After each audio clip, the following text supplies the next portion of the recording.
All right, so hello everyone, and welcome to this fifth Coastal Connections workshop. Great to have you here. The theme for today is reimagining loss. If you don't know me already, I'm Alex Kent, and it's my privilege to lead the Coastal Connections project. This is a joint initiative between World Monuments Fund and English Heritage. What we're doing is building a global network for sharing knowledge, experience, and practical solutions amongst those who manage or care for coastal heritage. So you're very welcome with us today. Just a bit about World Monuments Fund and English Heritage so far. WMF is headquartered in New York. It's the leading independent organisation devoted to safeguarding the world's most treasured places to enrich people's lives and build mutual understanding across cultures and communities. There are affiliate offices in other countries, including the UK, where Coastal Connections and I'm based. And it's been involved in about 800 heritage conservation projects since it was founded in 1965. English Heritage, a charity that cares for over 400 sites and their collections in England for the benefit of this and future generations. Its work is informed by the values of authenticity, quality, imagination, responsibility, and fun, which is great. And its vision is that people will experience the story of England where it really happened. So wherever you're joining us from today, it's great to have you with us. You're very welcome. Feel free, please, to say hello in the chat, say where you're joining us from, especially if you're managing a coastal heritage site. It's great to know where you're joining us from. If you haven't already filled in our Coastal Connections survey, please do that.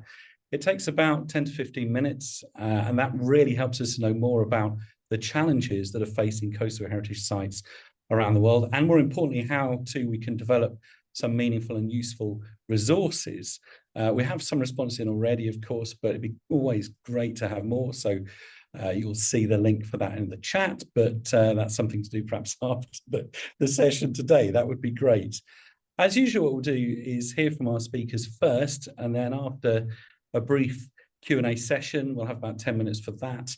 We'll discuss the topic, which is reimagining loss in breakout rooms, which my colleague Kira will set up and put you into. And it's really helpful if you can stay behind with us for the discussion, because it's great to have your input and your contributions to those. So what I'm going to do now is to hand over to John Darlington, the Director of Projects at World Monuments Fund Britain. John is an archaeologist and author, and he's going to now introduce our theme for today. So over to you, John. Thank you very much, Alex. And as Alex has said, my role is to kind of frame the conversation and the rich detail which my colleagues will follow me with. For those of you who are used to this programme, you will know that we've been through a series of workshops, and these have ranged from looking at coastal climate change and heritage sites through the lens of significance, through the lens of risk, everything all the way up through to how do you effect technical solutions, engineering solutions for coastal heritage. I'm looking at this from a particular perspective as an archaeologist, and from that perspective, when you look back at the past, when you look back to when humans, and Kira, can we have our first slide? When you look back at when humans first kind of walked this earth, the main constant that you see is actually change. So from my perspective, the long memory of an archaeologist, it's change which features heavily throughout this debate.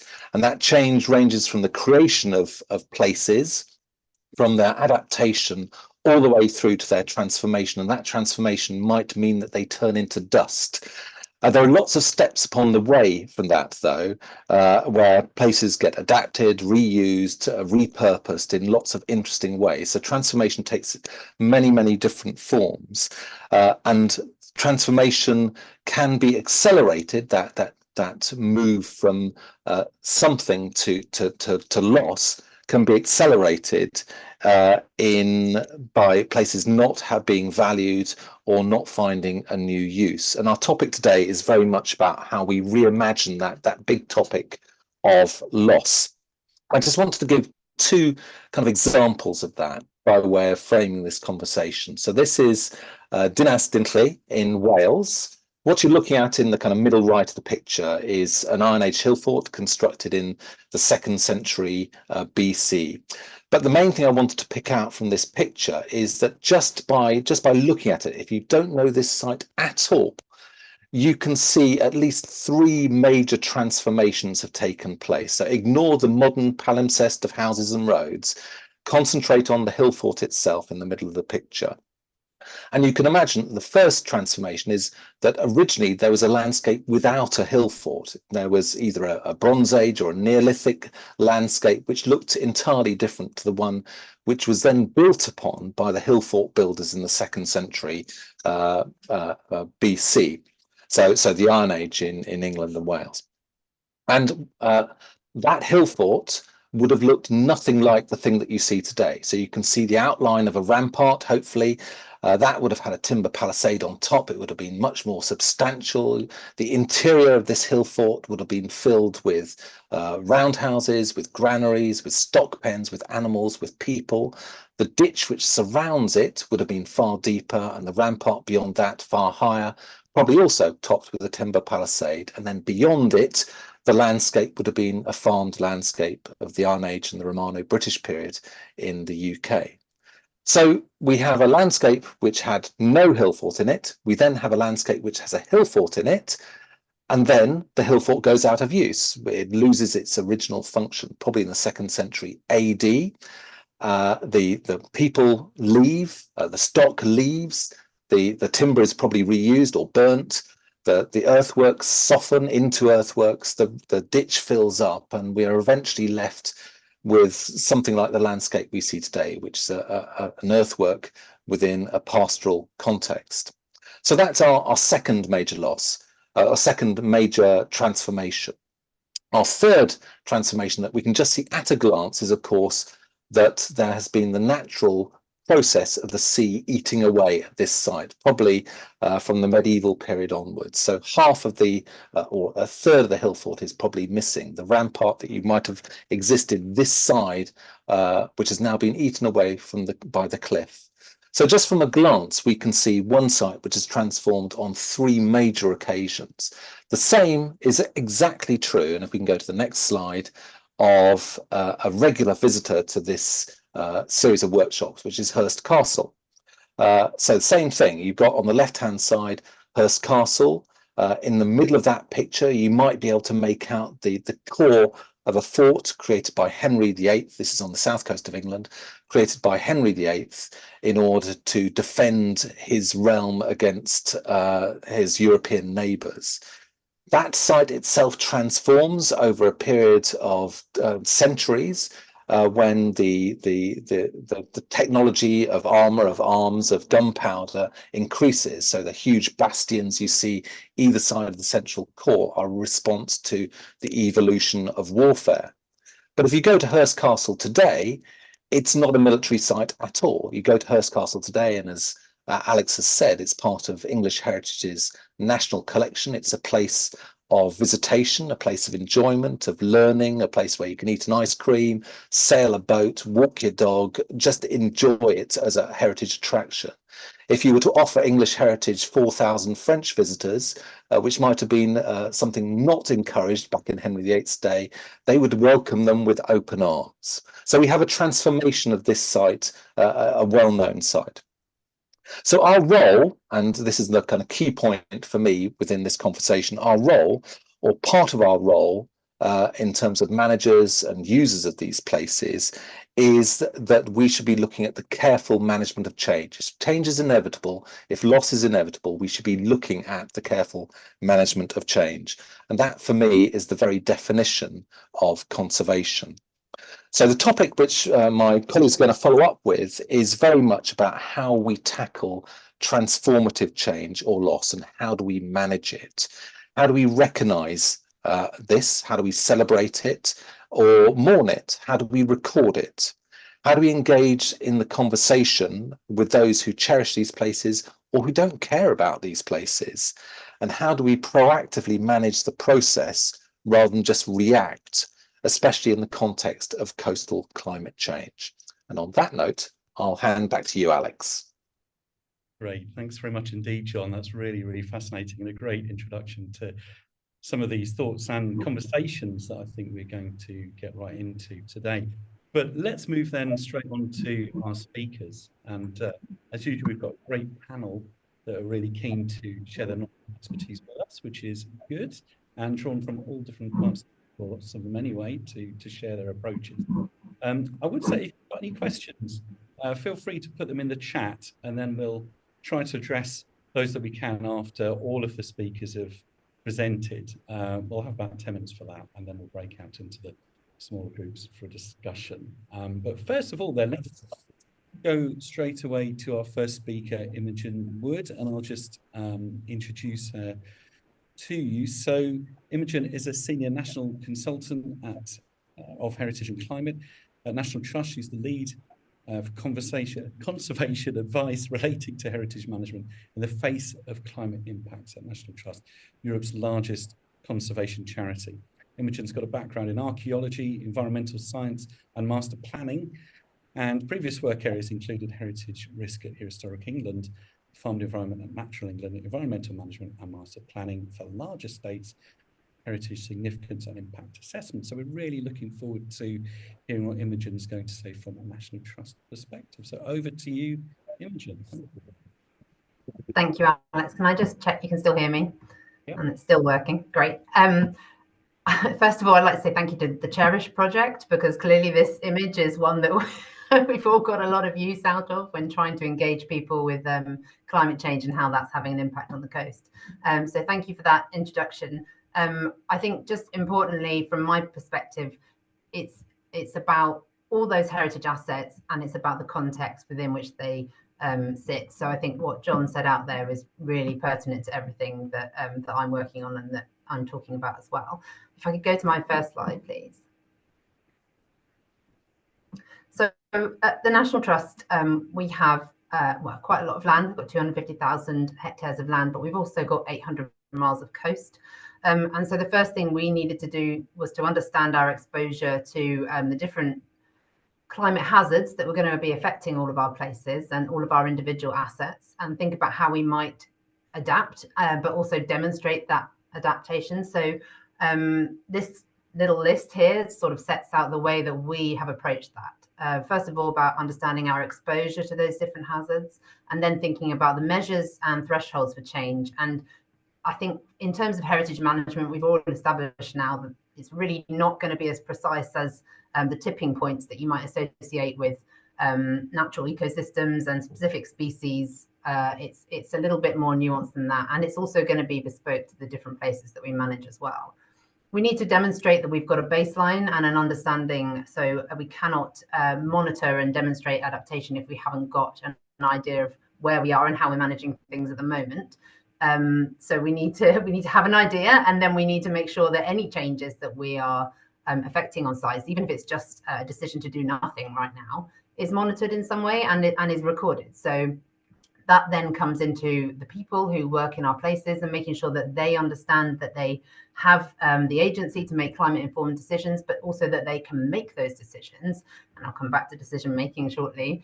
But then embedding that within an existing system for us. So the ISO 14001 environmental management system is what we currently have achieved. Hooray. And now we're trying to get the 14090 standard to sit within that, which is the climate change adaptation standard. We're doing that through a series of climate impact assessments, as CIAs as we're calling them, which sounds great if you're saying you're working on CIA work across our country. Well, it sounds a bit American, but you know, it's a really exciting time for us at the National Trust in terms of finally getting the drive and the ambition behind us from the head of the organization to say this is something we need to prioritize right now. Can I have the next slide, please? In our first understanding of exposure, we looked at things like drought and heat and flooding and soil heave, shrink swell, all those kinds of things, that readily available data that was out there to try and understand what things looked like between 2020 and 2060. So we could just have that flagging tool for our general managers, people that manage our places, and say, this is going to look a bit different in the future. You might want to think about that. And obviously then we don't want that to just push them out on a boat with no help. We want to help them with that process. So What we didn't really have was a lot of data around coast, and we've commissioned some data with the help of 3Keel to look at the short, medium and long-term likely exposure to coastal flooding and erosion, as I say, over the short, medium and long-term periods. So trying to get a spatial extent with a bit of a flagging tool again, so a red, amber, green. What's the real short-term risk for us? So by 2055, we think there's going to be quite a lot of sites which will be at risk. I'll come back to that again in a minute when I talk about our Heritage on the Edge project. Can I have the next slide, please?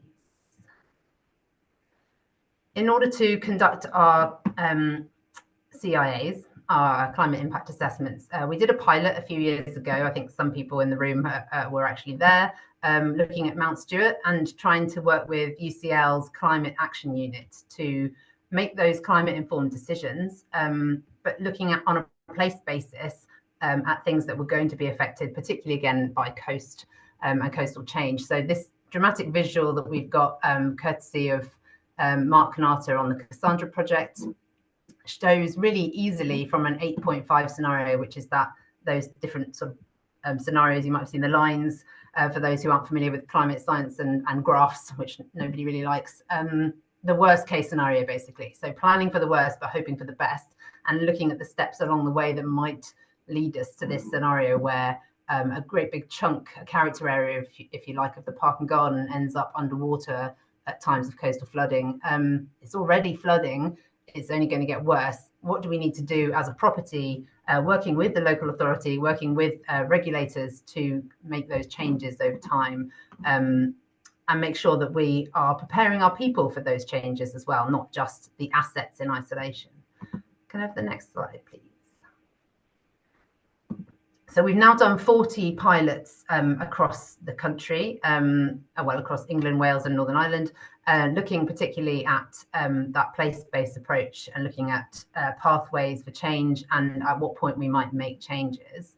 The Orford Ness example is one that I know Alex wanted me to introduce and talk to you about, because it's a really good example that we've known about for a long time of loss, change and transformation.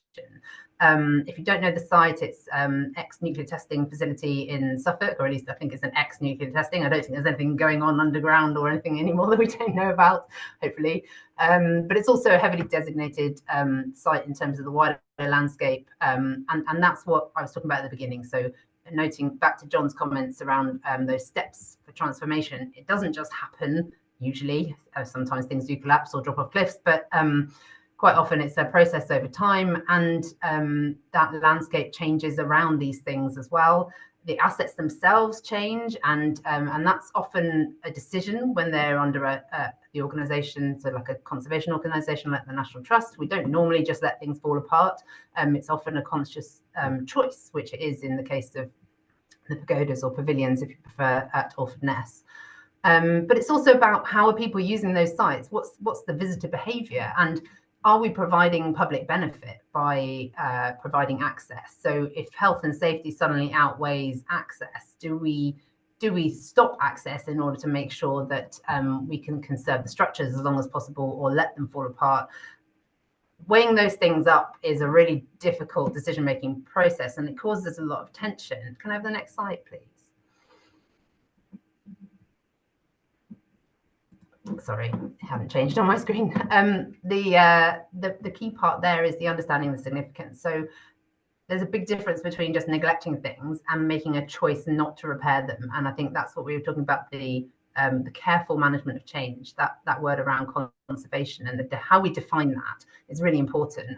And understanding significance is also really important, especially because significance does change as well. So recognizing the heritage values of a place when we make a decision 30 years ago may need revisiting, because actually the value of those structures has completely changed in that time frame. And you can see that from things like war graves, or what I'll come on to in a moment with Fort Henry. But that decision making isn't just a choice made by the National Trust, it's also about people and the communities that use and value those places and structures. And I put them in capital letters because I mean the regulators, I mean the other people you have to consult in order to make things happen. We can't just do these things in isolation. And you may well be aware of the high profile case around the lighthouse at Orford Ness, not a National Trust structure, I must stress, which it was noted that this was only ever going to get worse and was subject to the elements on the coast. And the decision was taken, I believe, without consent to demolish it. And I know for a fact if the National Trust had done something similar, we would be in hot water, to say the least, with other people who I think might be on this call as well. But it's not something that we would ever do without working with our regulators and other partners to try and understand what's the best approach and what's that transformation look like? Because normally we wouldn't just go in and do something dramatic like that unless there was a really good reason to. And I can't think of one off the top of my head. Health and safety, I suppose. But it's if I could have the next slide, please. Using the right language around that, around loss and neglect is really important. But engaging people and bringing them with us on that journey is also important as well. So this brings me on to Fort Henry, which is an isolated, or looks like just an isolated heritage asset in the middle of a nice bit of coast. We've got 800 miles of coast and a lot of assets along there. But as I say, you have to look at them in the context of the wider landscape, and you have to understand the significance. So where we've got the Isle of Purbeck on the south coast, we've got several structures which have already previously fallen onto the beach, concrete structures. And that just happened at a time when I guess hopefully nobody was walking past. But now if that were to happen, there's a huge health and safety element to just letting things go in that kind of way, especially when they've actually got great big concrete structures surrounding them underneath the ground that you can't even see. And so the idea that you might be able to take a monolith like this, a grade 2 listed, I think, structure, and just move it back a little bit or adjust it is not so easy. But also understanding its significance is not so easy either, because it was built in order for generals and royalty to come and look at the practice D-Day landings, and more people died at D-Day practice than they did on D-Day itself. And so it has a lot of significance to the local community, both now and in the past. And we only established by doing and commissioning a really thorough research project into Fort Henry that actually it was one of the only structures that wasn't demolished after everybody pulled out from the practice sessions that were taking place in the Second World War. It was one of the only things that wasn't demolished because the local community wanted to retain it. They saw it as a memoriam to what had happened. And so it's really difficult now to go forward and think, okay, it's actually it's a bit more significant than we thought it was in terms of the value to people then. It's certainly valued by the local community now. And so making those decisions, we need the tools, we need the infrastructure around us to be able to say, how do we make these decisions? And so we've been working previously with the Walker Institute and looking at dynamic adaptive policy pathways, which is a mouthful, but we just shorten that to DAP. And that gives you a way of looking at a specific asset and a specific hazard. So in this case, coastal erosion, and thinking, how can we make changes over time? What's the next step? What's the next step? What's that transformation process look like? And what's the thing that needs to happen in order for us to say, okay, this approach isn't working anymore? What's the next step on that line? We don't want this to be the lighthouse of Orford Ness, but we also need to recognise the wider landscape. So it's also the most heavily designated ecological landscape in the National Trust, apparently, which overlays a whole other load of complexity on it.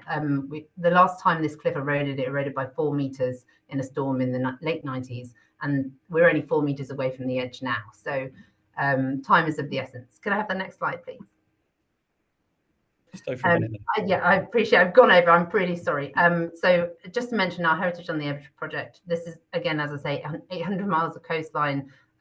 We are trying to grapple with that and understand how many assets we've got so that we can prioritize, and prioritization is the name of the game when we think about the fact that 250 designated assets are at risk of coastal erosion and flooding by 2055, and that's high to medium risk. So trying to target our funding and resources on those among everything else that we're managing is definitely a challenge. I had one more slide just on the guidance, but I think I've mentioned it. So it's largely just in the future about, can we learn and then can we share with others what we've learned around coastal change and managing that process in the face of climate. And thanks ever so much, Imogen. That was fantastic. Sorry for waffling on. No problem at all. I really like that idea as well, return to this a sense that actually significance is something that can change, and it changes over time perhaps as well, and that can sometimes, you know, lead future generations with interesting decisions. So very, very valuable to have insights from National Trust, particularly with the new challenges you're facing and Fort Henry as well, and the management of that. So thank you very much indeed. I know that Imogen has to leave fairly soon, and I know that there is a question directly for you. So if you don't mind, Imogen, I'll just put this question to you, and then we'll move on to Ruth before you dash away, because I don't think you'll be able to answer at the end, which is from Richard Hughes. Are you doing any mathematical modelling of risk and for use in forecasting financial and programme needs? Any mathematical modelling of risk and use in forecasting financial and programme needs? Maybe or maybe not. Hi, sorry, I can't unmute myself, so someone's unmuted me, which is great. Are we doing any mathematical modelling of risk? I mean, we certainly are, various bits of modelling around risk. I guess you're welcome to get in touch with me if you want more specifics, because risk in terms of climate risk and to what, I suppose, would be my questions back. We are looking at, we've done some insurance side of things, thinking specifically around flooding. Kate Guest, who I think is or was on the call, will know that we've been working a lot thinking about the different risks to different heritage assets according to different hazards. And so, I mean, I can definitely give you more information, as I say, but I don't want to take up too much time giving you a long list and then maybe not really answering your question if it's not the right specifics. Can help with that. And just very quickly, Imogen, I don't know if you're able to just answer this very quickly from Holly, just before we go on to Ruth, who's waiting very patiently there. Do you use a specific framework for starting these sensitive conversations with the public? I wouldn't say we use a specific framework, but we have our shifting shores policy. So that's something that was actually written originally, I think, in 2005, updated in 2015. And that looks at embracing natural processes, basically. But it doesn't talk about just letting things go regardless. It's all about having conversations with communities and with stakeholders to understand what's important to people, because, you know, we are an organisation for conservation, but we're also about access and providing access to those places for the public. And so what we don't really want to be doing is just letting them go for no reason. That would kind of be really against the basis of our National Trust Act. So what it actually says in our act is preservation of places as far as practicable. And I think what we're facing is the practicalities are wearing thin in some places. So starting those conversations, it's useful to have visuals, and it's useful to have other case studies. But I don't think we've got a specific framework for having a conversation, if that answers the question. Yeah, the shifting shores is one of the sort of baseline things. Okay, excellent. Thanks ever so much, Imogen, for that. That's brilliant.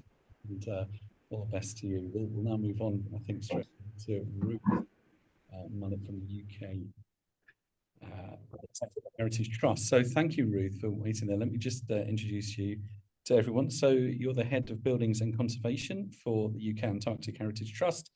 And in your role, you seek to ensure that the buildings and artefacts in the UK HT are looked after according to their unique heritage significance, as well as strategic oversight in conservation matters. I've done it again. Ruth works alongside UK AHT's operations team to manage the planning and delivery of annual conservation work on the peninsula. Prior to that, Ruth worked as a heritage consultant on projects ranging from medieval hall houses to World War II air bases, and from country houses to historic ships.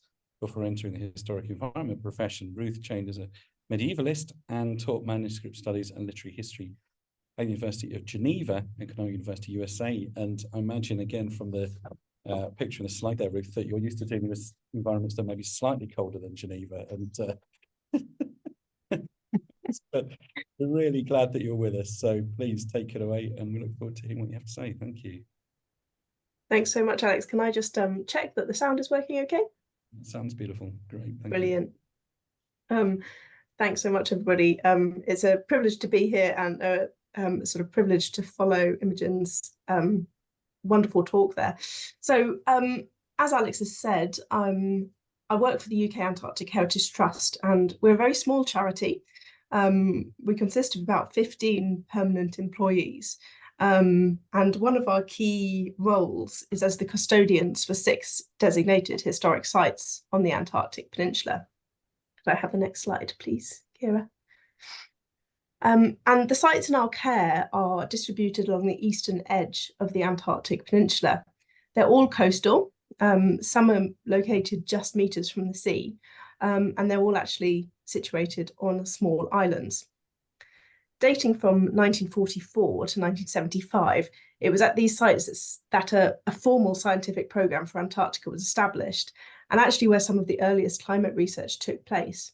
So, as well as being sites that are very vulnerable to climate change, they're also sites that actually embody the very history of it. Can I have the next slide, please, Kira?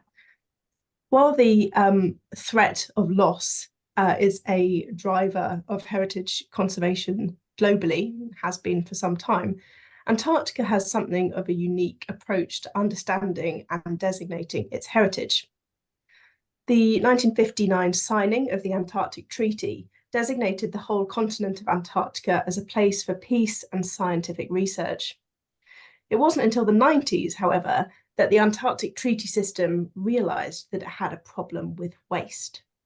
So over 50 years devoted to scientific endeavour, requiring of infrastructure and equipment, had resulted in abandoned buildings dotted over Antarctica, posing a risk to the pristine environment in which they sat. So Annex 3 of the Treaty's Madrid Protocol, which was on waste management, was adopted in 1991 and brought into force in 1998. And it determined that disused sites should either be brought back into use, removed, or conserved as historic sites and monuments. This prompted the UK, amongst other treaty parties, to evaluate their building stock to determine what should stay and what should go. So those considered to be highly significant were proposed for designation. The others were scheduled for removal or for transfer to other nations. So the image on the screen here is of one of our heritage sites, Port Lockroy, in 1996. This is a year after its designation and immediately before works began on its conservation. And you can see there how bits of the building are sort of coming loose and risking the contamination of the local vicinity. So the UK are the sole managers of 8 historic sites and monuments. And between 2006 and 2014, 6 of these were passed into the care of our organisation. So as custodians, we now work to conserve these sites for current and future generations, yet also we work to manage change, to limit loss and to facilitate engagement. Can I have the next slide, please? So buildings in this environment deteriorate quickly. Deterioration is exacerbated by wind-driven ice abrasion, salt deposition, fungal growth, photodegradation, and also the very extreme temperatures that these buildings endure. So this, combined with the fact that the Antarctic Peninsula is one of the fastest warming regions in the world, means that we're facing many challenges when it comes to their conservation. We're seeing changes to the type and the quantity of precipitation. We're seeing greater fluctuations in temperature. We're seeing a reduction in the sea ice extent, and even changes to local wildlife behaviour. And this, combined with our other unique constraints, means that we play witness and respondent to very real and sometimes very dramatic climate change impacts every year. Slide, please.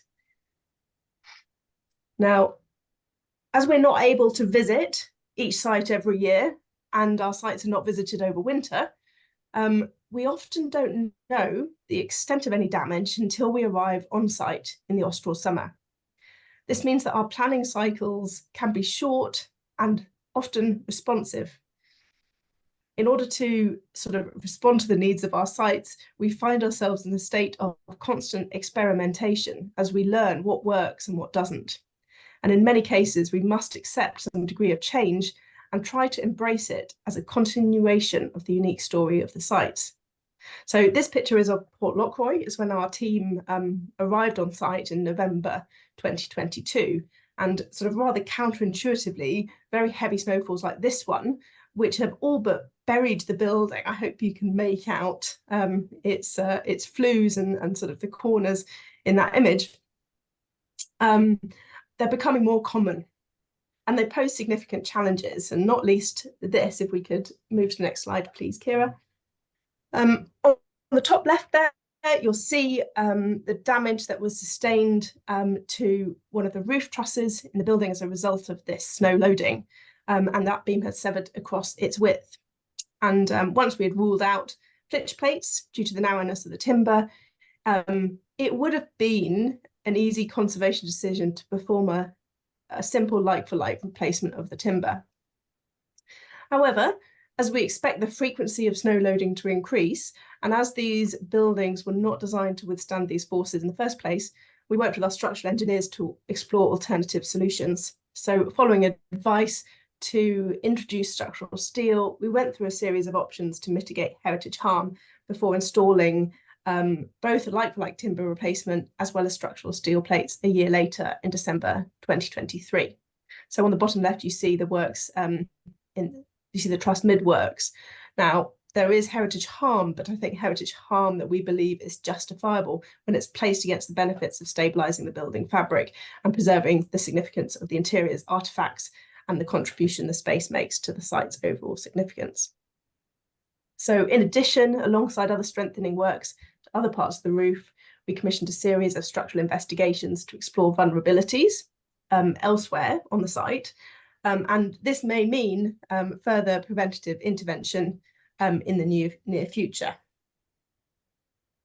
which I think ties into sort of Imogen's conversations around prioritisation and the need for adaptation. So in these interventions, we believe there is also an opportunity, however, to connect this site to its history of climate research as we adapt it to the future and we try and engage people in that process with us. Can I have the next slide, please, Kira? So the warming climate is accelerating deterioration in less dramatic, but no less challenging ways elsewhere. This is the same site, Port Lockroy. As you might imagine, the quantity of snow you saw on the last slide also means a lot of water as it melts. And that, combined with increased rainfall on a building without gutters or drips, has resulted in timber windows becoming saturated and almost impossible to maintain. This year, we installed new drips on the building, one on the roof line, one directly above the window. These drips are an intervention. The building was not designed with them, but the work is reversible and the small visual impact must be balanced against the benefits of improving the longevity of the historic windows. They're also an experiment. We'll continue to monitor the performance of these drips in the coming seasons, and if successful, we may roll out the intervention to other buildings suffering from similar problems. We may continue to experiment with new solutions. Next slide, please. So this increased precipitation and melt also means that we're seeing problems like this. So on the right there, you can see water pooling in the near vicinity of the building from the snow melt. And we have received reports that on warm days, this building on the left, meltwater actually runs and flows, quote, like a river, which causes a concern for what that might mean in terms of accelerating the erosion of the concrete footings. Next slide, please.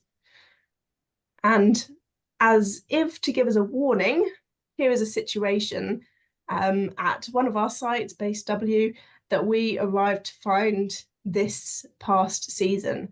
So this meltwater pool is actually sitting against the building.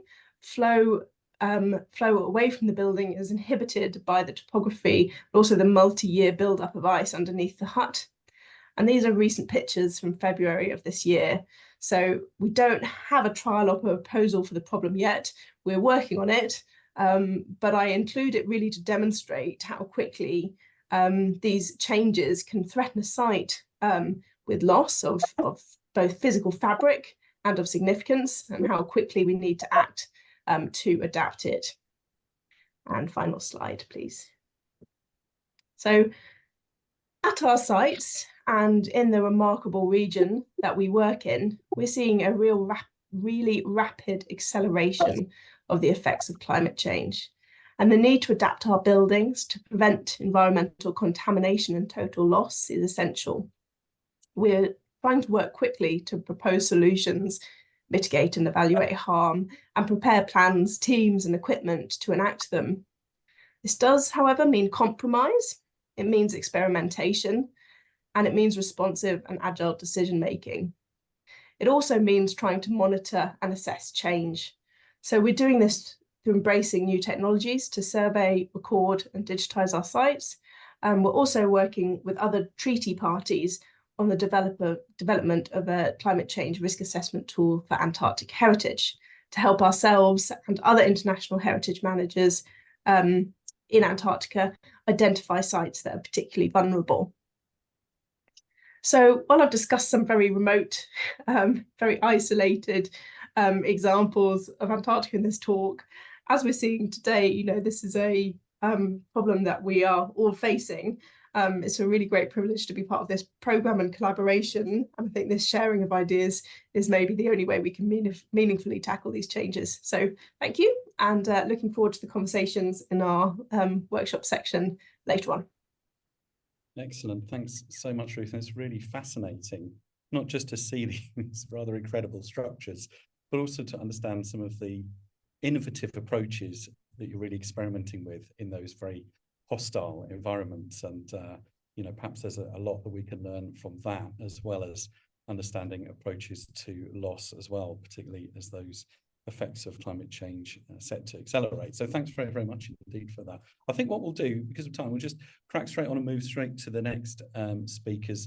Please feel free to put questions in the chat. We'll deal with those at the end, and hopefully then we'll have a good discussion, which will culminate after all of the Q&A and the talks. So let's move straight on. We'll have a look now at somewhere rather warmer, I suspect, in Ghana. And we're really pleased to have a double presentation, a double act with us in the form of Professor Kwasi Addo and Victoria Ayi, who are both from the University of Ghana. Professor Addo is a coastal processes specialist and director of the Institute for Environment and Sanitation Studies at the University of Ghana. And Victoria is a heritage scientist with a special interest in coastal heritage, who trained as an archaeologist and teaches in archaeology at the University of Ghana in the Department of Archaeology and Heritage Studies.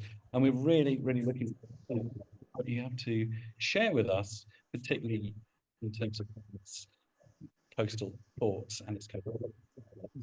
Kwasi and Victoria, take it away. We look forward to hearing what you have to say. Thanks.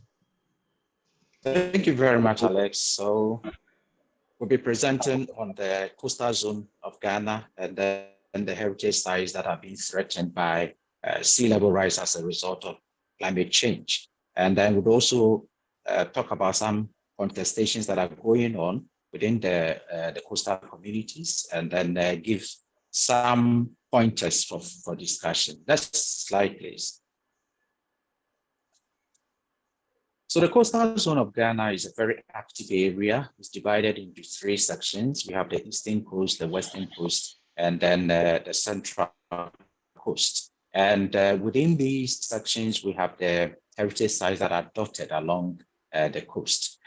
The coastal zone is just about 7% of our land area, but it is, about 25% of our population are located within the coastal zone, and about 70% of our industries are also within the coastal zone. So it tells you that the coastal zone is a very important area so far as Ghana is concerned. Next slide, please.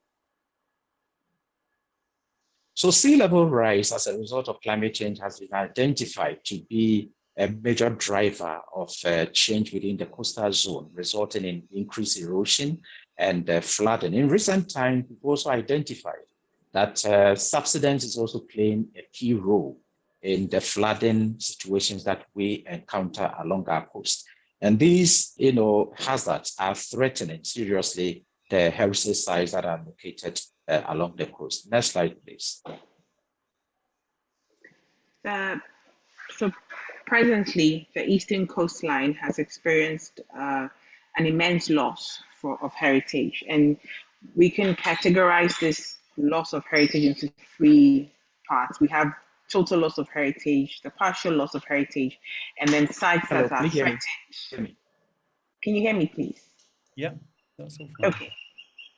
And sites threatened by sea level rise. And so we have some examples. I'll just quickly go through that. With issues of total loss, we've lost the Fort Kongenstein, which is a Danish site which was constructed in the late 19th century. We've lost parts of Fort Prinsenstein, which was also constructed in the 18th century in Exeter. And these sites have been transformed. They've been used continuously by the community members. The afterlives of the sites have been, they've been worked on as prisons. They've used as traditional palaces of administration, things like that. So the transformation continues for these sites. And then we have sites that are threatened. We see that happening closely towards the central coastline, and I'm sure Prof will speak to that. But Fort Vernon, in this image, you see the remains of Fort Friedensburg, and then you see Prinsenstein, which we've lost majority of. And then Friedensburg as well, we've lost a substantial amount of it, and also to increase flooding activities in that area, with the fort has been almost completely destroyed. Next slide, please.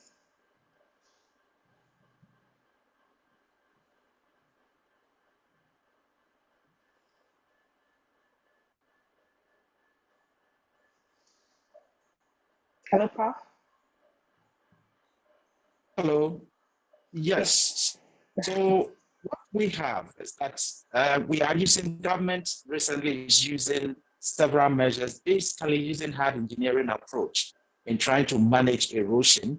And the method that is being used is either use revetment or groins. But you agree with me that hard engineering measure has never been a solution. You just transfer the problem to the downdrift site. So there is a need to rethink and come up with innovative approaches or sustainable ways by which we can protect these heritage sites. Next slide, please. These heritage sites are very important and we need to protect them. A recent work we did where we model the situation, looking into the next 100 years, indicate that sea level rise is going to have serious effect, whereby we can lose several, heritage sites. And losing them is critical because our history is connected to these heritage sites. Do we have to rewrite the history, and are we going to deny the next generation the fact that they also have access to some of these very important heritage sites? There is a need to rethink about how we manage and protect these heritage sites. Beyond that, there are some contestations going on, and I want Victoria to talk about these contestations along the coast with regards to our heritage sites. Victoria.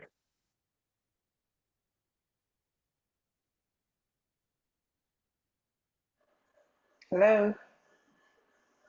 Kiara, next slide, please. Next one. Thanks, we can hear you fine, sorry. Okay, so there presently are some contestations along the coast, which are issues we'll have to address before we can move on with understanding how we can preserve and conserve some of these heritage sites. We have in areas around the central coastline, and this is kind of the issue around all the coastline, we have three stark contestations. The first one is that we have that between the local heritage and world heritage. So majority of these sites have their own indigenous local heritage, and there's always that that contestation between their heritage, what we'll call the public heritage, and what we have designated as world heritage sites. Now, these world heritage sites have more rudimentary processes and standardized management practices, which we don't necessarily see happening for the local heritage. And we see that the community members are more geared towards their local heritage, and also because of the economic benefits their local heritage brings to them, as compared to the World Heritage Sites, which are these forts and castles, which are they're alienated from the management practices, they're alienated from engaging. Some don't even have total access to these sites. We also see a conversation playing out between that continues into the community members and authorized stakeholders. We have the authorized stakeholders and we have the Ghana Museums and Monuments Board, the designated stakeholders for managing forts and castles along the coast. However, the how do I say this in a very nice bullet school way? The system and management practices have, like I mentioned earlier, put the community members on the outskirts. The community members seem to be scrambling to engage with these sites, and in some cases they don't engage with the sites at all. If you look at Jamestown, where we have the James Fort and the Asher Fort, community members do not have, because they do not have a local understanding or a domesticated or an indigenous understanding of heritage. When they define heritage, they leave out the forts and castles. So they have three key words, local words for heritage: Bushini, Seshini, and Dretrini. All of these are connected to inheritance, legacy, and value. But the forts and castles don't directly fit well into this definition.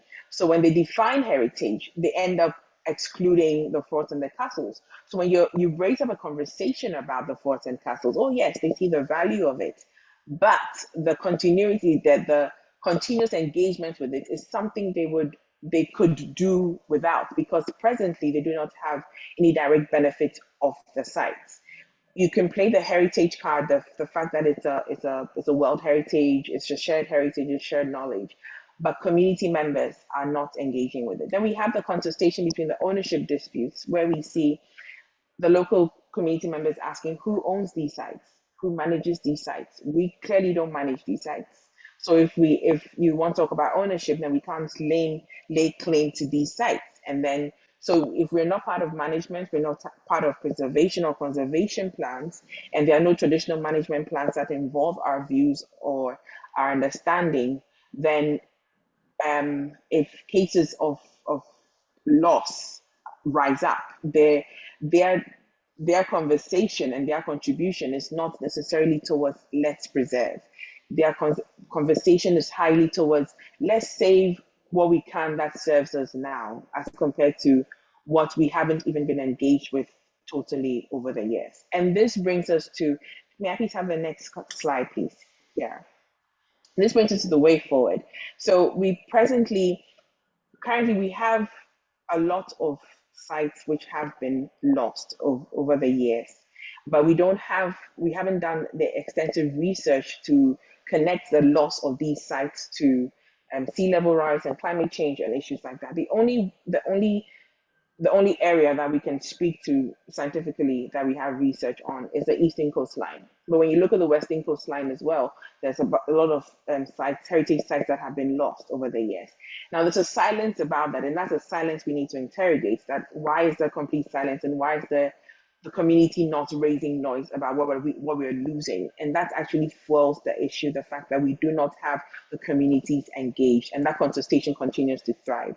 So we advocate that there should be, first and foremost, a centering of indigenous knowledge systems in climate science for heritage management. We can't do without indigenous knowledge systems, and we can't continue putting the community at the backstage. And this will then necessitate that we co-curate, we co-design, and we co-implement coastal heritage site management plans with community members. And because they're the first line of contact with these sites. All other authorized stakeholders engage with these sites on, just like Ruth was saying, they visit the site at a particular time, and then they see what's happening to the site. And these community members they live the proximity to the site, they engage with the site in one way or the other. So we need to co-create, co-design, and co-implement with them, and then get them on board with site management plans. And we need to engage shared knowledge and shared experience, which actually also dovetails into co-creating and centering indigenous knowledge systems, and understanding that we need to bring in the communities that have put in resilient methods. How do they do? What mitigative methodologies and resilient methodologies have they employed over the years, and see how we can adapt it to our coastlines, especially the threatened sites, which we're engaging with now. And then, which I think Prof will speak to, formulating an integrated proactive coastal erosion policy to enhance the restoration of coastal ecosystems. We don't have a plan. And I think Prof will speak to that extensively. But to end that, I speak on point 5, which is the need for partnership and not collaborations. Over the years, we've seen that we create the plan, we go to communities. It's always a top-bottom system that has been run over the years. And because of that, there's that existing gap between where we continually see it, that community members cannot connect with the ideology of what heritage is. And then we also, academics and scientists are not fully engaging with their local understanding of what heritage is. So we need to create a partnership, not create the project and ask them to collaborate, but create the partnership and work with them. There's an ongoing conversations that should have started out in Jamestown and Ashertown, which have these 2 forts. Community engagement started out, but we could be more proactive in that regard. Prof, please, would you want to speak to point 4, the coastal erosion policy, which we presently do not have? Yeah, we've got about a minute left, that sort of thing.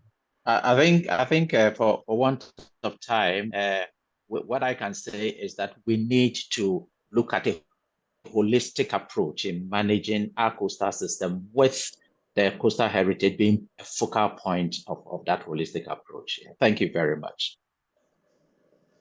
Brilliant. Thank you so much, Kwasi and Victoria. That's really fascinating and insightful. And I think also the drive there, as you were saying, to sort of centre the Indigenous approaches is something I think we're seeing a real appetite for, and a real a need for, not just obviously in Ghana, but in other places, other coastal sites around the world as well. So how we do that, I think, is going to be a very important step in addressing some of these issues together.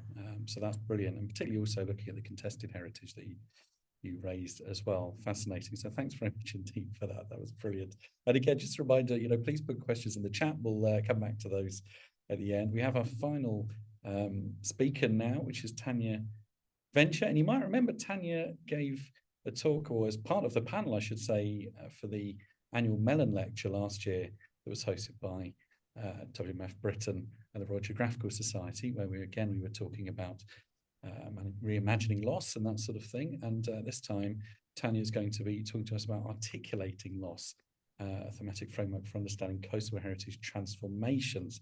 So just to recap on Tanya, she's a doctoral researcher, not for much longer, I think, which is good news, I think, Tanya. I'm sure you'll say in a minute, we congratulate you on submitting a PhD, which is great.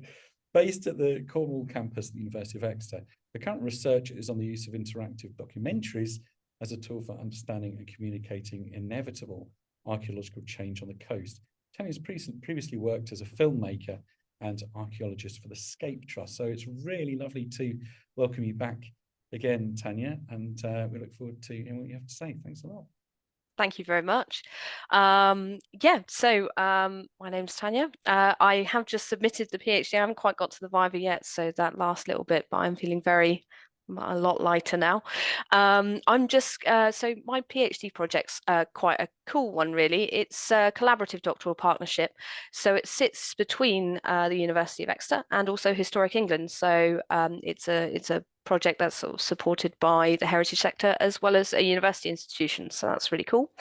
So I'll talk a little bit about how my project kind of came around first about, and then I'll talk about a very specific part of it. So my project has ended up creating an engagement strategy for talking about loss, and that involves articulating loss, so what I'll be talking about today, sort of giving loss a language, and then also ways of engaging with that and kind of the process of engaging with something that is very, very much a changeable thing. So I'll be concentrating much more on the articulating loss framework, but if you want to ask me questions about the engagement strategy, which is called Seashell, absolutely do that. I'm very happy to chat about that. So really, if I could get the next slide, that'd be yes. Cheers. So my project kind of came around really after the 2016 Historic England adaptation report, specifically showed that there was a need to develop a framework in which to discuss the management of inevitable change and loss to heritage assets on the coast. So that is kind of a very important point where we are talking about loss, we are talking about loss specifically as a management option. And one thing that's come out of the research and the literature review is that there is no real way of talking about loss.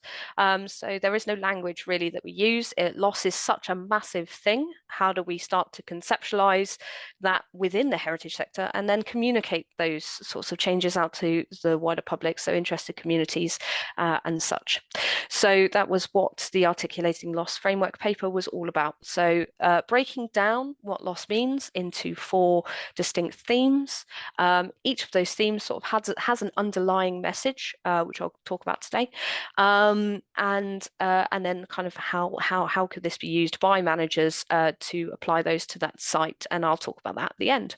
So the first theme really is invisible loss. So if I could have the next slide, Ace, thank you. So invisible loss is sort of relates to sites that may not be previously known about. They may not be visible, so they might be unearthed. And I'll be using today, examples from the paper as well. So sites and examples from the paper. So they may not be visible. They might just not have their significance known, or they might not be able to be accessed by people. So the scale and significance of these kind of sites is highly variable. So it might be discrete potsherds to entire sort of structures. They have a huge potential, but may not have associated support by either kind of community groups or academics or the heritage sector itself. So they remain very vulnerable. So a good example of this is the footprints at Happisburgh. So the site was uncovered and then destroyed within 2 weeks. Even though it remains one of the most important for Pleistocene studies, it was recorded. So that's sort of an invisible site. So the underlying theme of this theme, I've got to come up with a better way of saying theme within a theme, but I guess the underlying message within this theme is what happens when the invisible becomes visible. So if I could have the next slide, that'd be ace. Perfect. So this is all about really changing values. So how these sites evolve and how these values change as these sites slowly become visible, either through natural processes, so like with the Happisburgh footprints, they become uncovered, or through sort of human-made processes like excavations. People get interested in the sites, and then suddenly that site becomes very important. So how do we manage that? Now, a really important point about the kind of invisible loss is it may be easier to deal with this kind of loss because we don't have that community kind of long-standing community value associated with it. Also, you have this joy of discovery, which in some ways can mitigate the negativity around loss, especially if appropriate action is seen to be taken. So, like with Happisburgh, the recording project. So, kind of each of these themes, I'll be going through some of the challenges and maybe opportunities associated with each, because loss isn't always, it isn't a bad thing, and it's not something that needs to be shied away from. So the second theme, if we could have the next slide, is adaptive loss. So adaptive loss may relate to one specific section of maybe a much larger complex site, and it's more likely to interact with other themes of loss. So the example that I've used here is Birnbeck Pier. It closed in 1994, sort of big Victorian pier, and it's since become quite derelict. Has a very thriving kind of community group surrounding it. Friends of the Old Pier Society and Historic England has actually kind of teamed up with them to try and reinstate part of the pier, specifically the lifeboat station. So even though this pier is not going to be go back to its sort of Victorian grandness, part of the pier will live on, part of its function, and will continue kind of its legacy. So adaptive sites give an amazing opportunity for responding creatively to loss, like working with that.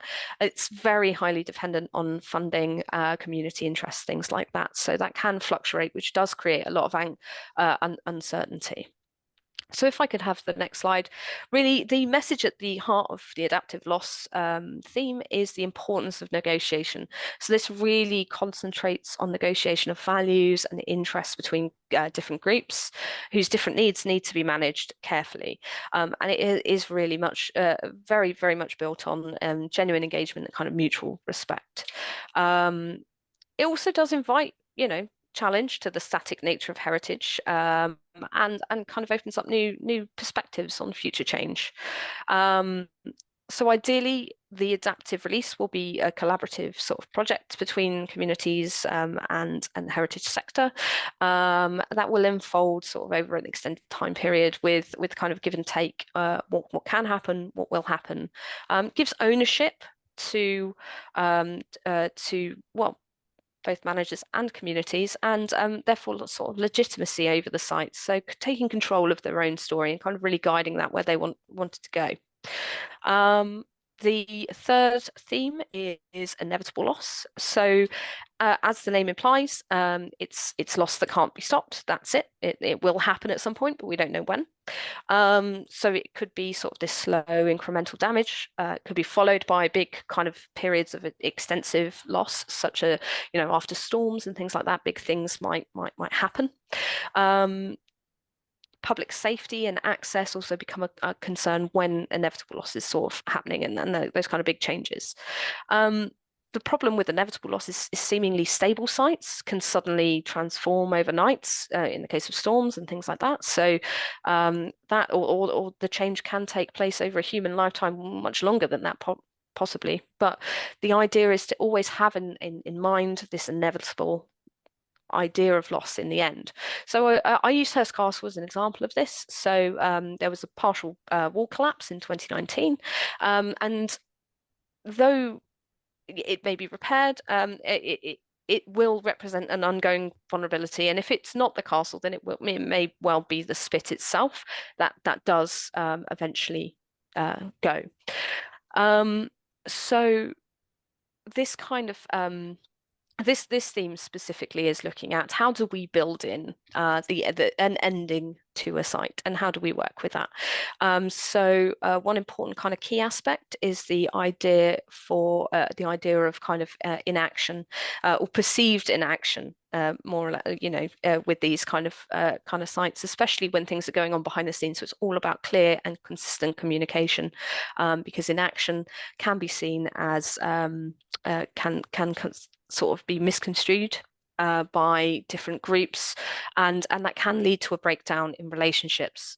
So the crux of inevitable loss, really, the kind of underlying message of that, if you could go to the next slide, that'd be ace, is it's an opportunity for investigation, and it's a way of doing. You can direct community enthusiasm in a more productive, healthy way. This sites that have increased vulnerability also have a great potential for investigation in a way that more stable or non-threatened sites simply don't. So projects like SHARP, run by the Scape Trust in Scotland, or Citizen, or Cherish, are kind of key examples of how knowledge and engagement with communities on these vulnerable sites can lead to great discoveries. So thinking about Dinas Dinkley, I pronounced that horribly, I can't do the double L.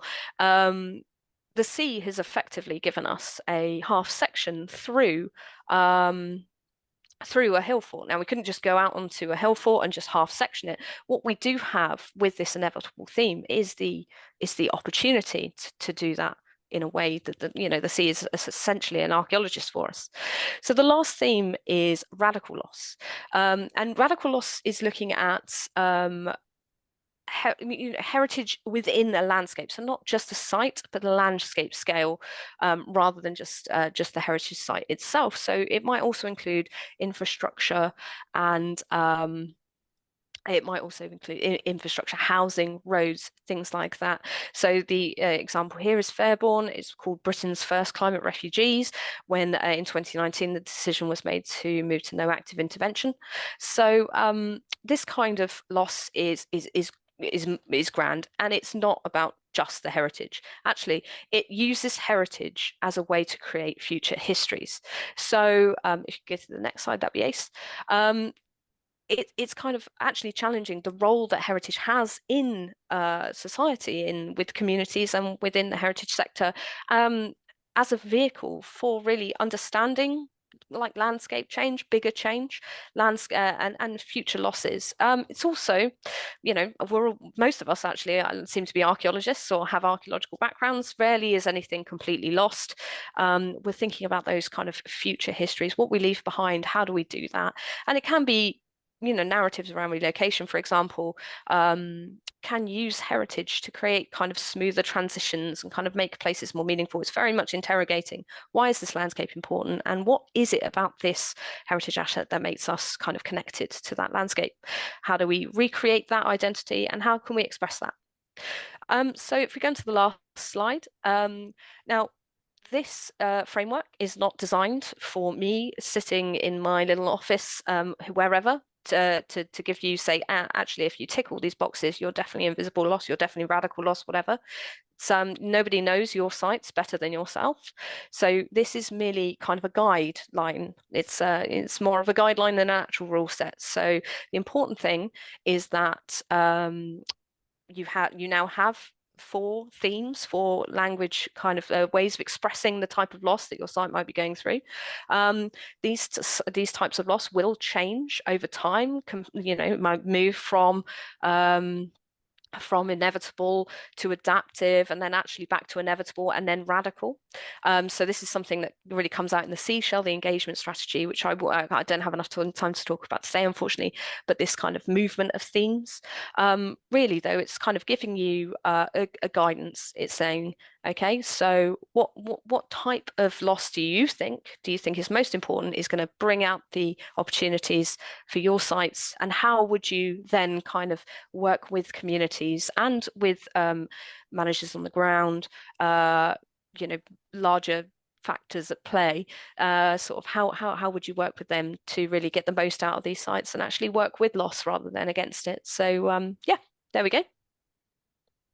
Brilliant. Thank you very much indeed, Tanya. It's really great to have those different perspectives, but also dimensions about, you know, how we might articulate loss and look at it in different ways. While some questions are coming into the chat there, I'll just have a look and see what we have, and then I'll feed these to some of those. And thank you to not just Tanya, but all our speakers. Really, it's been fantastic to get these case studies and also bigger pictures in terms of how we articulate and understand and get an idea of what transforming loss might actually look like. So that's brilliant. Right then, so let's see what we have, which is great. And we do have a bit of time before we then crack on with the discussion, which is good. So just have a look here. First, I think, Ruth, this one is probably for you. Thinking about the huts that you told us about. So John Darlington here, have you done any research thinking about what these will look like in 50 plus years? Basically, what is your practical long-term vision for them? Are you able to give us some insights on that? Hi, Alex. Yeah, thank you. So really interesting question, difficult one to answer. I think I would start by saying, you know, we hope that they are still there in some form, but, you know, to sort of adopt Tanya's sort of excellent terminology there, the state which we imagine that they will be conserved will be one of adaptive loss, I suppose. We imagine that change will need to be managed across these sites to ensure that they do have continued presence. And I think, you know, in addition to having a physical presence, I think we would also hope that at, you know, 50 years time, that these sites will be, you know, digitized using the most up-to-date technology that exists at that day. So we're constantly looking to record and preserve these sites regularly using you know, and using the most up-to-date technology that we can, because of that sort of threat, I suppose, of radical loss. You know, in many ways, a sort of managed decline is quite difficult for us to achieve, because it's very difficult to do that without actually causing some degree of environmental contamination in this environment simply because of the infrequency by which we can get there. So we manage them until we can't, and I hope I won't have to put a time frame on that in my career. Sure. Thanks a lot. And Ruth, just maybe a really quick answer to this next one. This is Emily Shakespeare. So what kind of new technologies are you using to represent that landscape and the buildings? I'd imagine it's probably terrestrial laser scanning. That's right. Yes. So we're using LiDAR and we're using photogrammetry, and the sort of purposes of that are twofold. As I said, we're creating a digital record, and we're also using that digital record in our conservation management planning, because that becomes essential, and you can't just visit a site and check a detail that you may have forgotten to record in your last visit. But also trying to get those complexities and textures for part of our public engagement work. So there's a sort of multifaceted sort of use of this technology. We've just released a VR experience of one of our sites, because I think we're in a slightly unusual position for a lot of heritage sites that welcome visitors, that we're not actively looking to grow our on-site audience, but we are looking to grow our digital audiences. So this is the means by which we do that. Excellent. And it'd be good to perhaps give some people access, or give people in general access to that once it's ready. Ruth, I'm sure they'll be fascinated to see it. That's fantastic. Just a couple of questions then. I think Victoria and Kwasi, a couple for you, I think. What financial resources do you have for mitigation works at a community level via large-scale interventions? I don't know if either Victoria or Kwasi, if you can answer that one. Would you want to take it? Sorry, Kwasi. Yeah, go on. Yes. Let me say that basically managing these hazards along our coast has been financed by the government. Recently, we had a World Bank grant of about 150 million to look at coastal erosion along the coast, more specifically the eastern coast of Ghana, where we have huge challenges with erosion. So that is how financing has been done. It's been driven by the government with support from developing partners, and some donor agencies also come on board. So that is how we've been managing it. But the World Bank WACA project is going to go a long way in protecting some of these sites along our coast. Excellent. Okay, that's brilliant. Another question, I think, for maybe both of you. Victoria, I think you mentioned several forts which are lost and have transformed to something else. What have they transformed into? If you remember that aspect, the sites that were lost, if they've transformed into something, what have they transformed into? Yes, I made that comment in relation to the fact that we have along the western coastline, we have several forts which have been lost, but we do not have the evidence to show that those were lost to sea level rise or climate impact hazards. But then on the eastern coastline, we see a continuous engagement with these sites which have been lost. So, for example, the Kongenstein, which is completely lost now, and if I have to borrow Tanya's terminologies, I think that is radical loss. But then if to look at that, that's completely gone. And then prior to it being completely washed away by the ocean, it was used as a prison for the community members. And I see that the continuous use and transformation of the space. While with Princeton's we see that even though presently with 2/3 of it gone, is still being used, and the community members still engage with it. The good thing is that we have a groin and a revetment. Prof, am I right? Yes, those are the terms. We have that protecting the site now, so the chance of it being further eroded is mitigated. But the community members still engage with it. It's now a public space or social space is used for a lot of cultural engagement, and is one of the key site that is used for the community's festival, annual traditional festival. So I'm looking at the cultural transformations and looking at the adaptive reuse, if I may, of these sites over the years. So then, to me, that means that we're continually building the intangible aspects of the site and continually building value onto the sites. Yes, it may not be as valuable to them as a site of colonial contact, but the structure is being embedded into their traditional systems. And that, to me, it's a way forward, looking forward towards preservation of these sites. The conversation of preservation could easily be, spoken about, and issues of climate science. So yes, I don't know if I get that. That yes, the question. Good. That's excellent. I know the clock is ticking because we're done with the discussion, but just maybe one more. I'll just take here to where did I see it? To Tanya. Yes, Tanya, excellent, and thanks, from Richard Hughes. Does your loss model have a value for loss and damage agendas as we addressed, for example, in COP28?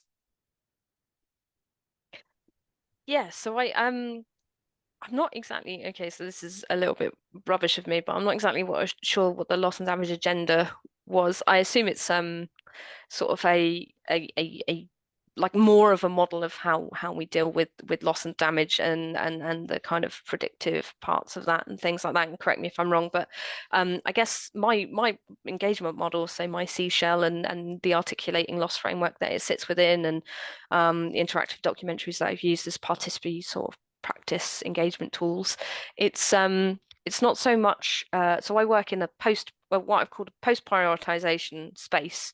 So when all the prioritization is done and when we know what's happening and we are actually confronting loss, it's very much more, how do we talk about that? So I guess it doesn't really feed very much into these kind of like predictive models and things like that, but it's more of an iterative way of how do we speak about loss.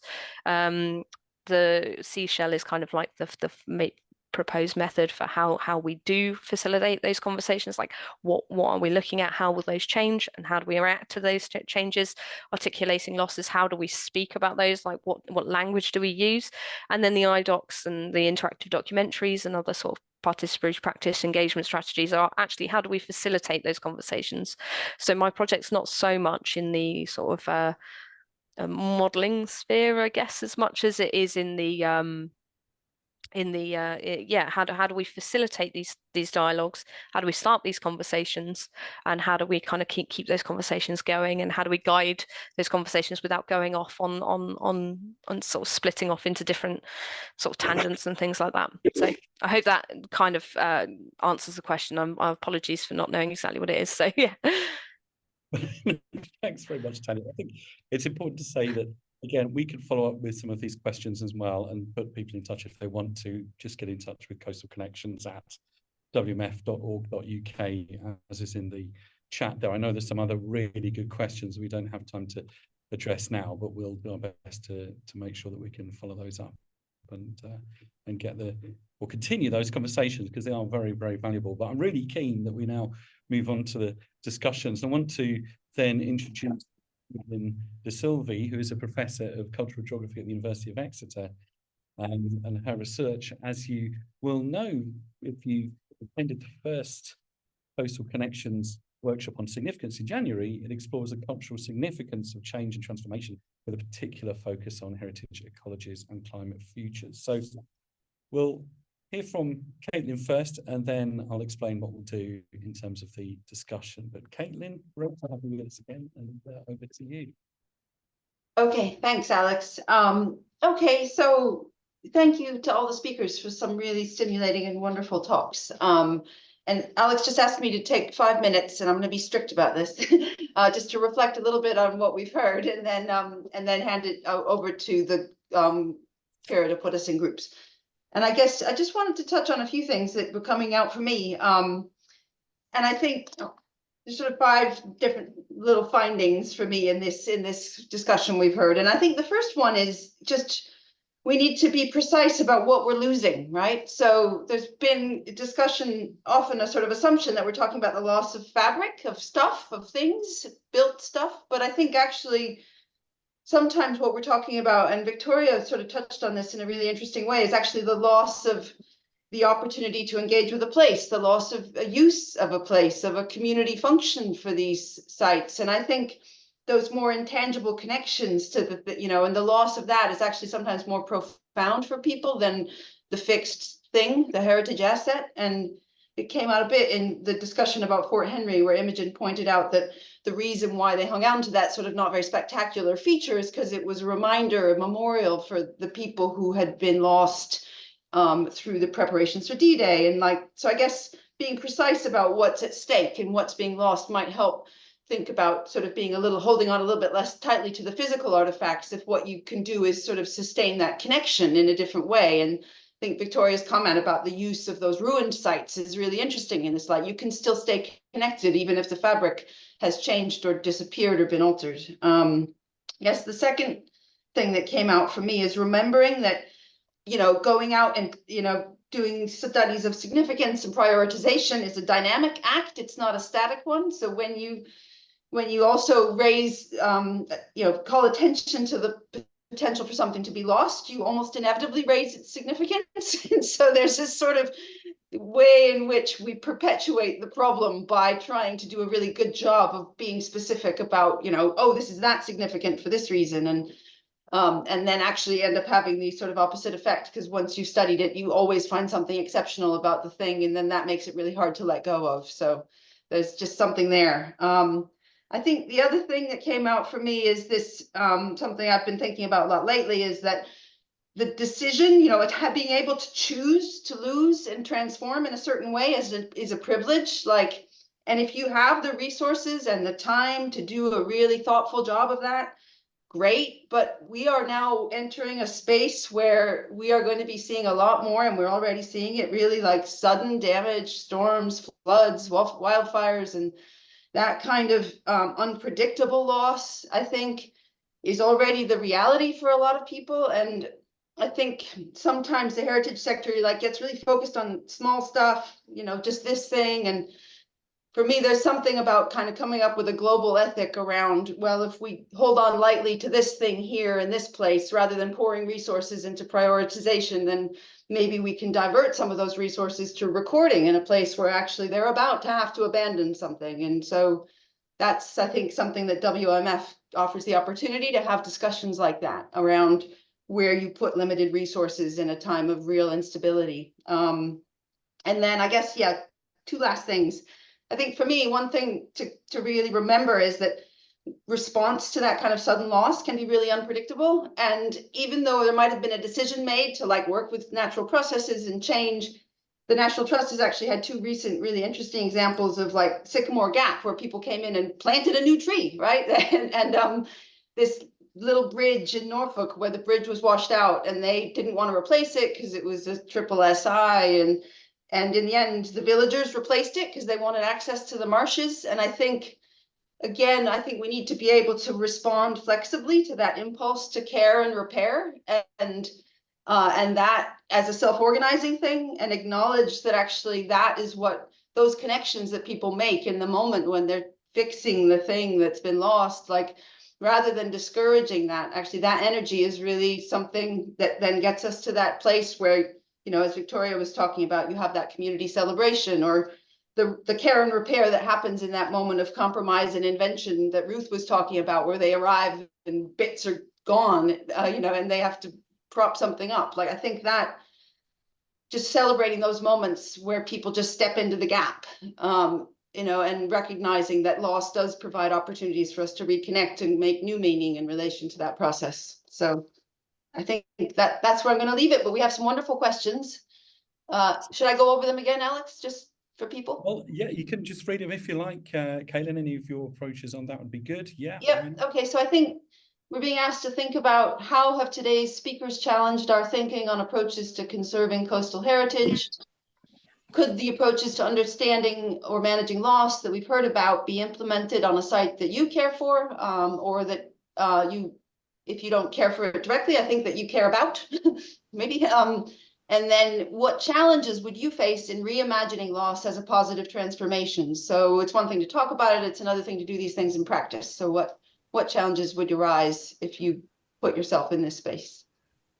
Excellent. Thanks ever so much, Caitlin, for your reflections there. You're really meaningful. And obviously, also, it's great now to have some space for about 20 minutes to discuss these in those groups. And again, it's also an opportunity to share from our own personal experience, particularly if you've got knowledge, expertise, practical solutions, but particularly in relation to these questions and to your own site. If it's something, as Caitlin says there, that you either manage directly or care about, that's also really, really important. So what we're going to do, we'll in a second split up into different breakout rooms. Those questions we'll put in the chat so that at least you'll have an idea of what they were. There'll be people within those breakout rooms to help with the coordination, facilitation of that discussion and taking notes.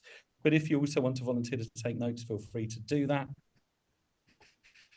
When you go into the breakout rooms, you'll also find that there'll be a link for the Padlet for this particular discussion where you can type up those notes, and really how you do that within the group, that's entirely up to you. The key thing is to basically record the key points that that each of those groups will make. And then at the end, we'll have a very, very brief roundup after about 20 minutes of discussion, where we'll again see what those key points were. But fantastic.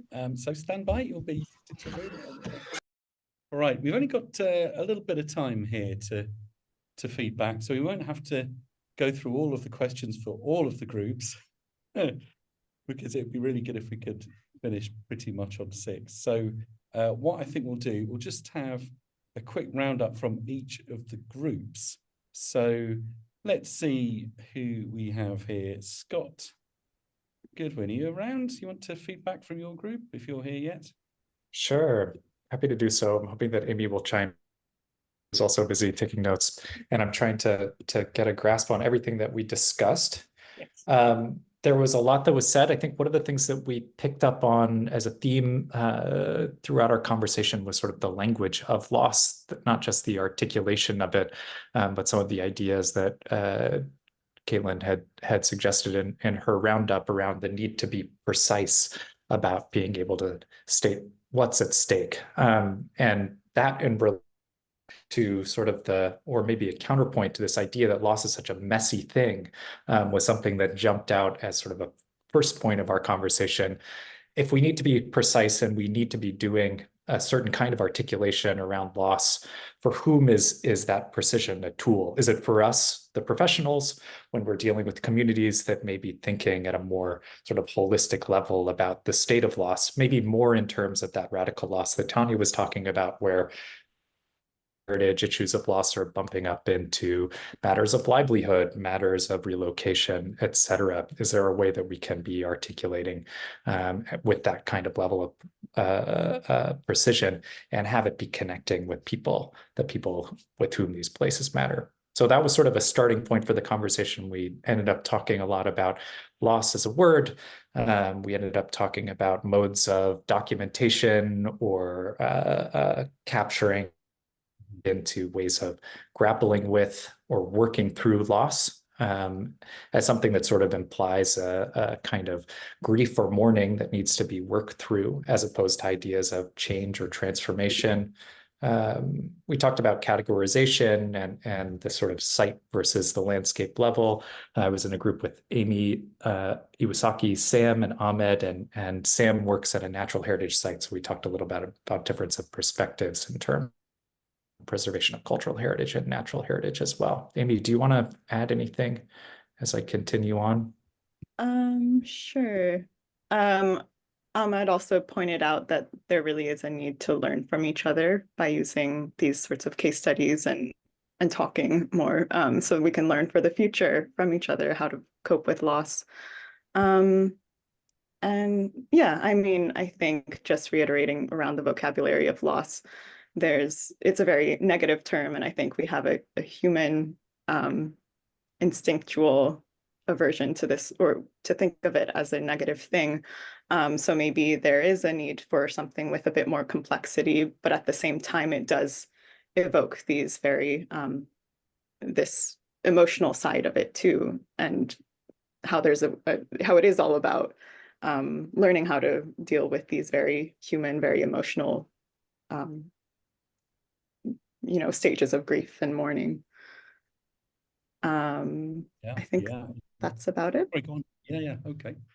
Yeah, I was just thinking also about, with that idea of language and so on comes attachment, doesn't it, in terms of emotion. So it's really, really, really interesting to have a discussion that focuses and revolves around those different aspects of what we're talking about, and whether, again, loss itself, is a word perhaps that obviously conjures up the negative connotations that perhaps we want to get past.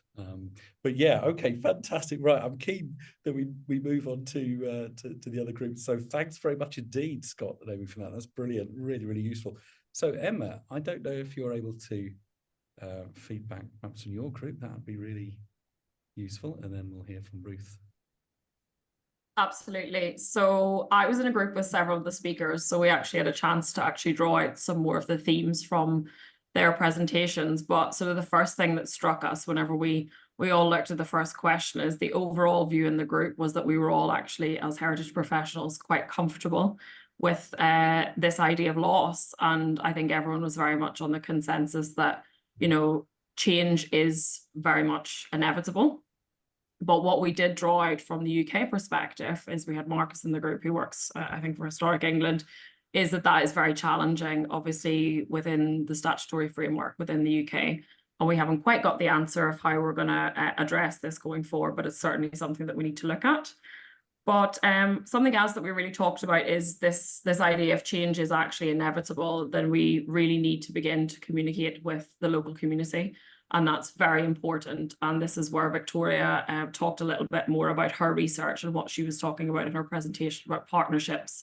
So there is a challenge, particularly at the World Heritage Site case that she was discussing, is that often the local community are not involved in that process of looking at the site and what to do with its future. So she discussed her approach that really, if you sort of value local community input and in particularly Indigenous knowledge, then they really need to be part of the process from the very beginning, because ownership and this idea of heritage being able to be passed on, that's what makes them value it. She also talked a little bit more about her research and this sort of challenge that you have when local communities, the heritage that they value is often linked to their means of bringing in money, their economy, and in particular fishing. And when that's at risk, how do you then get them to engage in a sort of heritage site, a World Heritage Site that they might not value as much as their own intangible heritage at risk?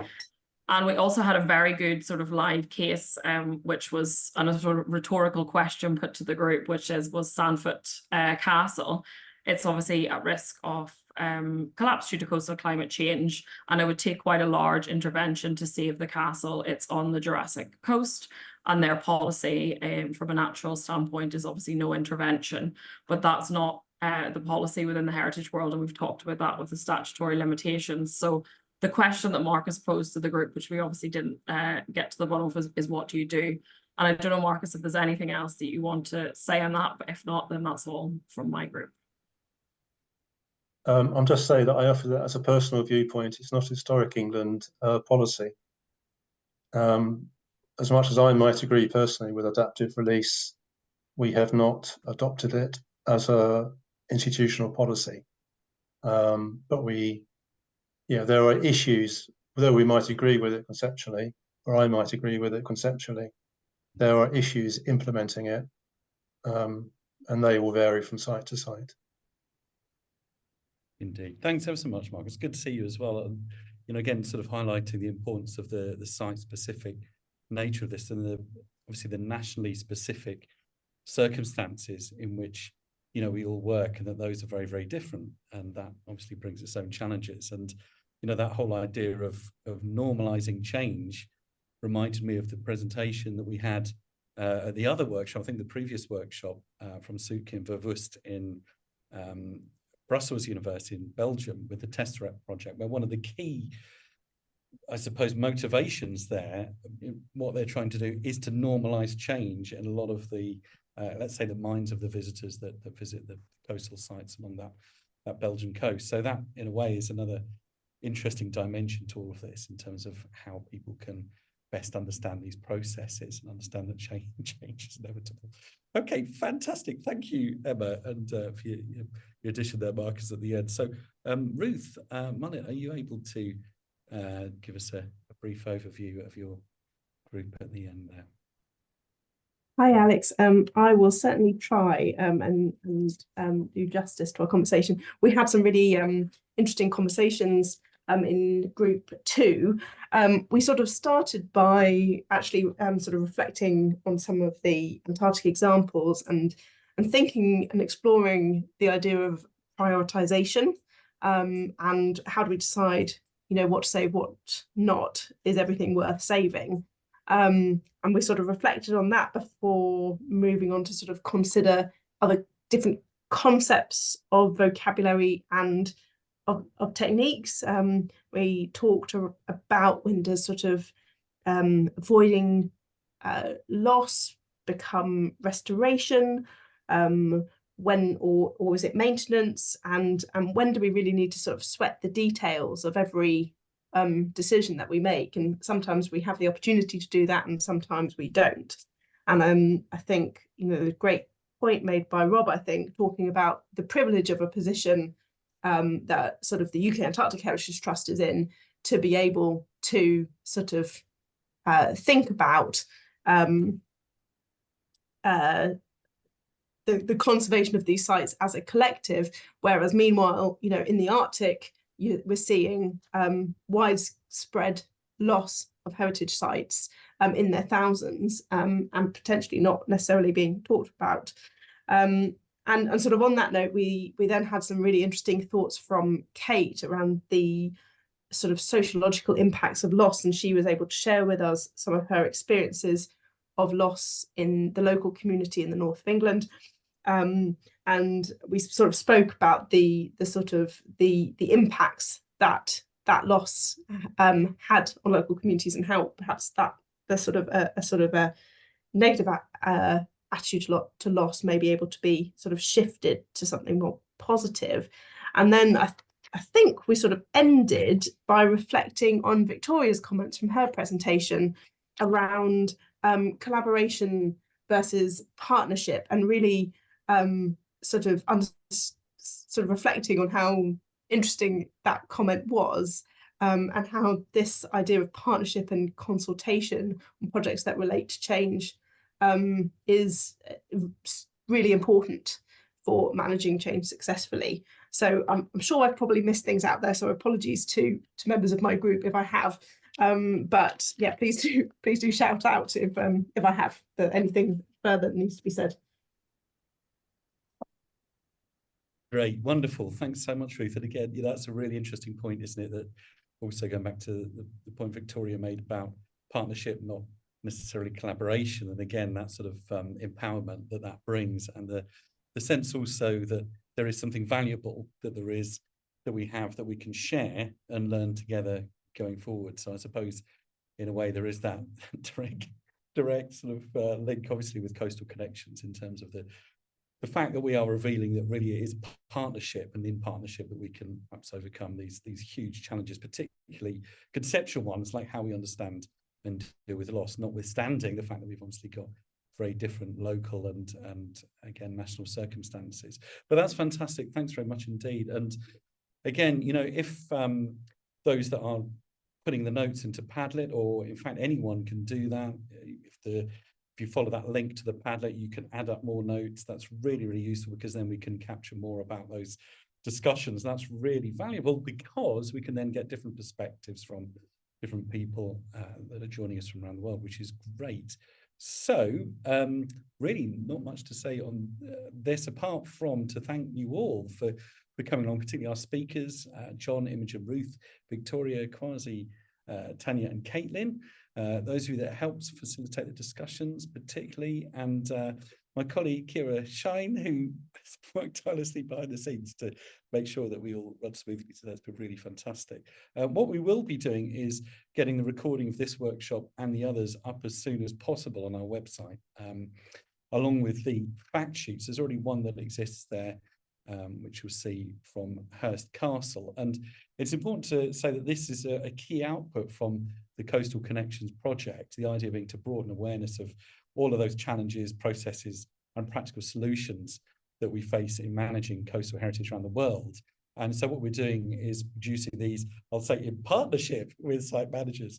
And I think it's important also to extend that invitation. So if you want to explore the possibility of creating a fact sheet in partnership with us, and then just get in touch, you can do that by the email, which is coastalconnections@wmf.org.uk, because really we want to capture and include as many case studies as possible, but also we want to understand and make more accessible the idea that there is innovation and there is partnership going on, particularly regarding addressing the impacts of climate change on coastal heritage, which is why we're here.